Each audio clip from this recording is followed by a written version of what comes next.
ایک یہودی بچہ، یہودی اللہ کے نبی کی خدمت میں آیا کرتا تھا، تو اس سے کچھ مانوسیت ہو گئی، 2-3 دن وہ آیا نہیں. آپ کی عادت تھی 3 دن تک نہیں پوچھتے تھے، 3 دن کے بعد پوچھتے تھے کہ بھائی فلاں کدھر گیا.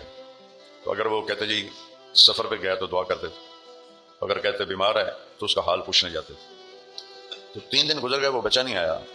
تو آپ نے فرمایا بھائی وہ بچہ کدھر ہے وہاں جو ہمارے پاس آتا تھا؟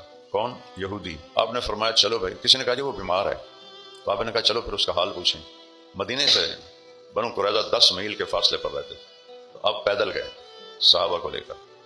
وہاں پہنچے تو وہ بچہ موت کے قریب تھا اور اس کا باپ اس کے سرہانے بیٹھا تورات پڑھ رہا تھا.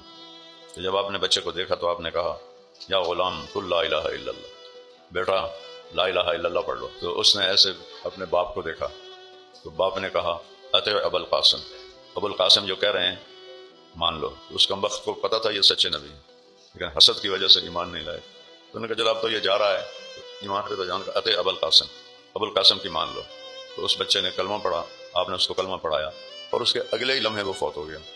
تو آپ خوشی سے نا پنجوں پہ کھڑے ہو گئے، ایسے پاؤں اوپر اٹھا لیے اور کہا الحمدللہ الذی انقذہ بی من النار، کہ اللہ تیرا لاکھ لاکھ شکر ہے تو نے اسے میرے ذریعے سے جہنم سے بچا لیا. تو ایک یہودی کے لیے 10 میل کا سفر، تو 10 میل واپسی، اس کا حال پوچھنے گئے، ساتھ اس کی آخرت بھی بن گئی، ایمان پہ چلا گیا.